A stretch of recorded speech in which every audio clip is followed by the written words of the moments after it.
Buenos días, buenas tardes y buenas noches, alumnos. En este nuevo capítulo del podcast estaremos iniciando lo que es la cuarta unidad. ¿Y qué es lo que estaremos viendo en el transcurso de esta cuarta unidad? Estaremos viendo lo que son los sólidos, los estados de la materia, la densidad, la presión, mediciones de presión y fuerza de flotación. Ok, vamos a empezar. Espero que me estés poniendo atención ahí en casa. Vamos con el tema estado sólido. ¿Y qué es el estado sólido? Se llama estado sólido a una de las cuatro formas esenciales en que la materia se presenta junto a la líquida, la gaseosa y la plasmática. Estas formas se denominan estados de agregación de la materia. La materia en estado sólido o simplemente los sólidos se caracterizan por una disposición específica, sus partículas basadas en nexos muy rígidos y fuertes, los cuales se traducen en una estructura física muy bien definida. Esto ocurre debido a las fuerzas de cohesión entre las partículas responsables de mantener la forma y el volumen del sólido estables y de otorgarles cierto margen de dureza y de resistencia. Sin embargo, estas fuerzas pueden vencer a través de procesos físicos de cambios de fase, pudiendo convertir un sólido en un líquido o en un gas. Tales procesos se denominan como, así que prestemos atención y empezamos con lo que es fusión. Proceso físico que consiste en aplicar calor a un sólido para aumentar su temperatura hasta llegar a su punto de fusión. Temperatura a la que el sólido pasa al estado líquido. A esta temperatura de cohesión, el sólido y el líquido en equilibrio termodinámico. Cuando la temperatura supera este punto, la energía del sólido aumenta lo suficiente como para romper la cohesión entre sus partículas y provoca el cambio de fase. La fusión también depende de la presión a lo que esté sometido el sólido. Sublimación, proceso físico mediante el cual determinamos sólido para directamente a la fase gaseosa sin pasar antes por la fase líquida. Esto puede lograr manipulado las condiciones de temperatura y presión de forma específica para cada sólido, evitando así que pase por la fase líquida antes de llegar al vapor. Un ejemplo de esta sublimación del yodo 1, sólido donde se produce un gas de color violeta. Y veamos cuáles son las características físicas del estado sólido. La materia en estado sólido presenta las siguientes características. Podemos ver, o mejor dicho, escuchar lo que es la rigidez, la incompresibilidad, la dureza, fragilidad, elasticidad, densidad, elevada, maleabilidad, forma definida. Y algunos de los ejemplos de estado sólido son los siguientes: los metales, con la única excepción del mercurio. Los metales a temperatura ambiente conservan su solidez y su dureza debido a los enlaces metálicos entre sus átomos. El hielo, el agua líquida al ser llevada a su punto de congelación, es decir, cuando se le retira energía calórica hasta llevarla a 0 grados. Las piedras, compuestas de minerales y elementos calcáceos o sedimentos. Las piedras que hallamos en cualquier camino son el más claro ejemplo de solidez posible en el planeta. Y el hormigón, resultado de la unión de materiales como grava, agua y cemento en polvo, primero como una pasta húmeda y luego como una materia sumamente dura al descaerse. Y por último tenemos lo que son los huesos. Minerales con calcio tomado de nuestras dietas, los huesos de nuestro cuerpo o del cuerpo de cualquier animal vertebrado son los que aportan la mayor solidez al cuerpo. Continuamos con el siguiente tema y en este tema te pido que pongas mucha atención ya que es estados de la materia. Así es, ahora te digo, ¿cuáles son los estados de la materia? Te doy un par de segundos para que puedas responder ahí en casa y luego yo te doy lo que significa cuáles son los estados de la materia. Muy bien, los estados de la materia son las diversas formas en que se presenta la materia en el universo. Se conoce también como estados de agregación de la materia, ya que las partículas se agregan o agrupan de manera diferentes en cada estado. Se puede considerar que existen 4 estados fundamentales de la materia, tomando en cuenta aquellas formas de agregación que se presentan bajo condiciones naturales. Los estados fundamentales de la materia son estado sólido, estado líquido, estado gaseoso y estado plasmático. Volvamos a recapitular. ¿Qué es estado sólido? El estado sólido es aquel que percibimos como materia fija, la cual se resiste a los cambios de forma y volumen. En la materia en estado sólido, las partículas tienen mayor atracción entre ellas, lo que reduce su movimiento y las posibilidades de interacción. Por ejemplo, rocas, maderas, utensilios de metal, vidrio, hielo y grafito, entre otros. Ahora vamos con lo que es el estado líquido. El estado líquido corresponde a los fluidos cuyo volumen es constante, pero se adapta a la forma de su contenedor. Por ejemplo, aguas, bebidas, refrigerantes, aceites y la saliva. Las características del estado líquido son las siguientes. Las partículas se atraen entre sí, pero la distancia es mayor que en los sólidos. Las partículas son más dinámicas que los sólidos, pero más estables que los gases. Tienen un volumen más constante y su forma es indefinida. Por ende, el líquido toma la forma de su contenedor. Ahora vamos con lo que es el estado gaseoso. El estado gaseoso corresponde a los gases. Técnicamente se define como el agrupamiento de partículas con poca atracción entre sí, que al chocar unas con otras se expande en el espacio. Por ejemplo, vapor de agua, oxígeno y gas natural. Las características del estado gaseoso son: concentra menos partículas que el sólido y los líquidos, las partículas tienen poca atracción entre sí, las partículas se encuentran en expansión, por lo cual son más dinámicas que los sólidos y los gases, no tienen forma ni volumen definido. Y por último vamos con lo que es el estado plasmático. El estado plasmático es un estado semejante al gaseoso, pero posee partículas cargadas eléctricamente, es decir, ionizadas. Se trata pues de gases calientes. La materia en estado plasmático es muy común en el espacio sideral y constituye de hecho el 99% de su materia observable. Sin embargo, el estado plasmático también se produce naturalmente en algunos fenómenos terrestres. Asimismo, se puede producir artificialmente para diversos usos. Por ejemplo, hay plasma en el Sol, las estrellas y las nebulosas. También está presente en las auroras polares, en los rayos y en el llamado fuego de San Telmo.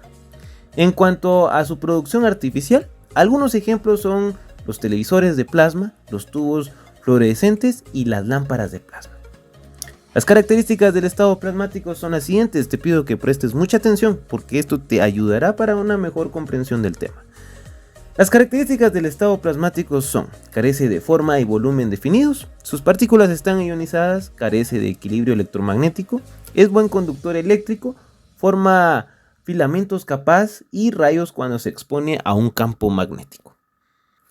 Muy bien, esto es referente al tema de estados de la materia. Ahora vamos a continuar con lo que les había mencionado desde un principio. Nos vamos a comprender lo que es densidad.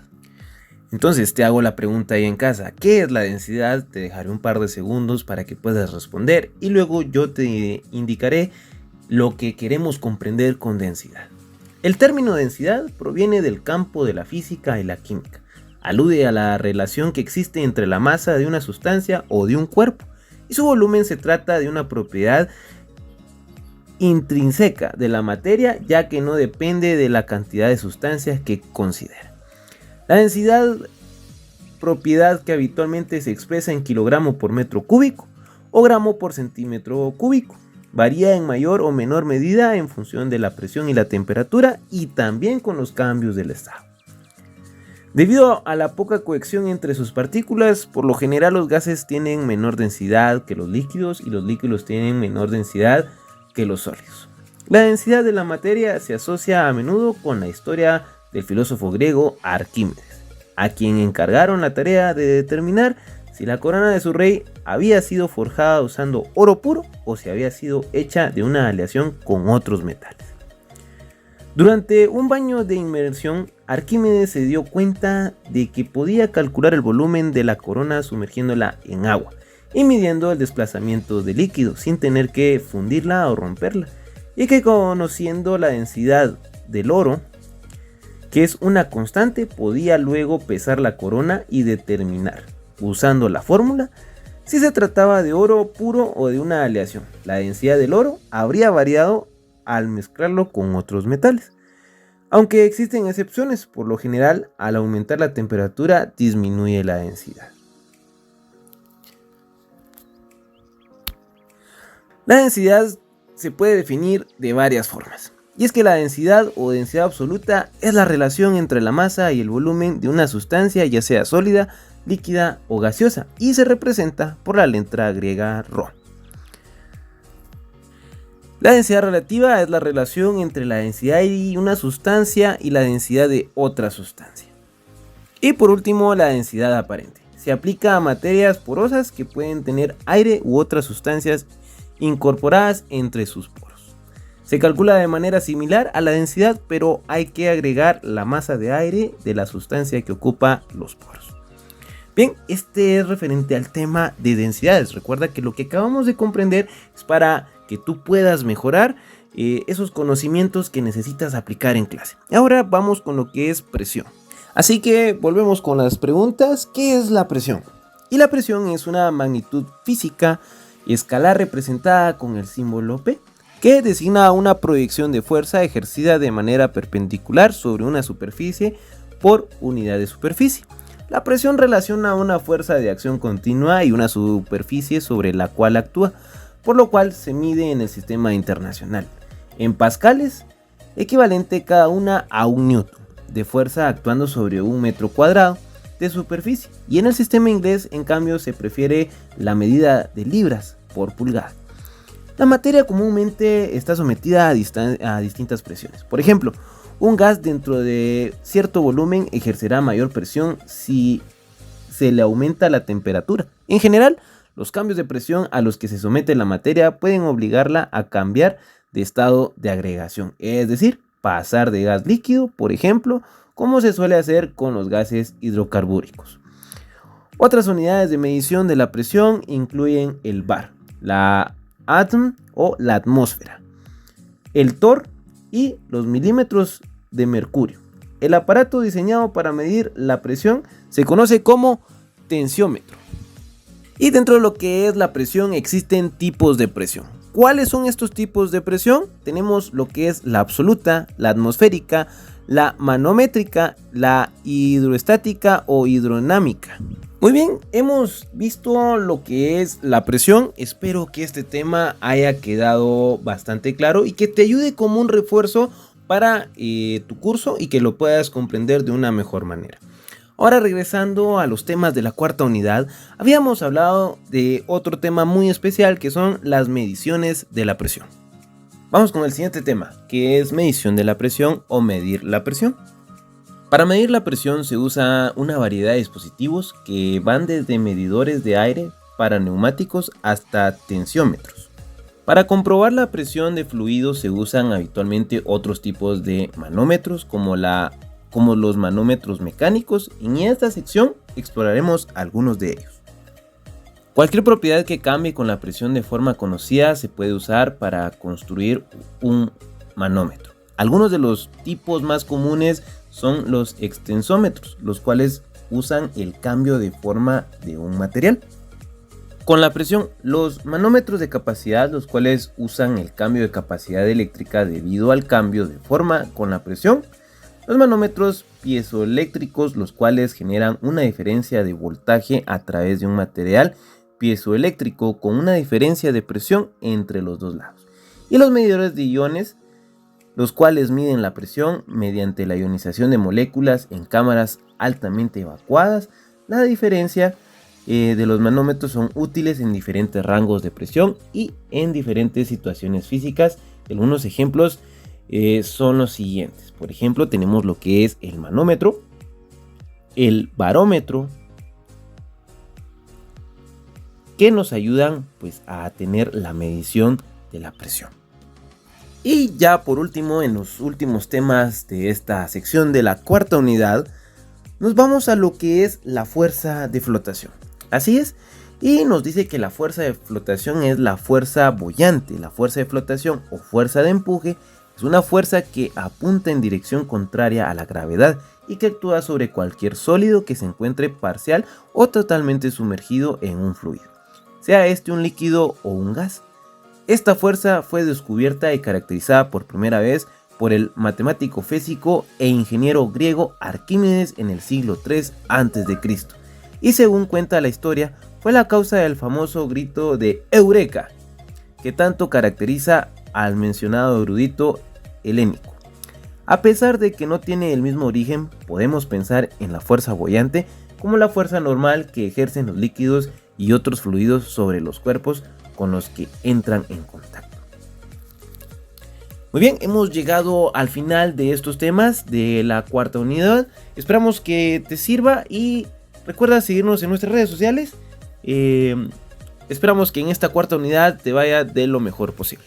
Nos vemos pronto o nos escuchamos pronto.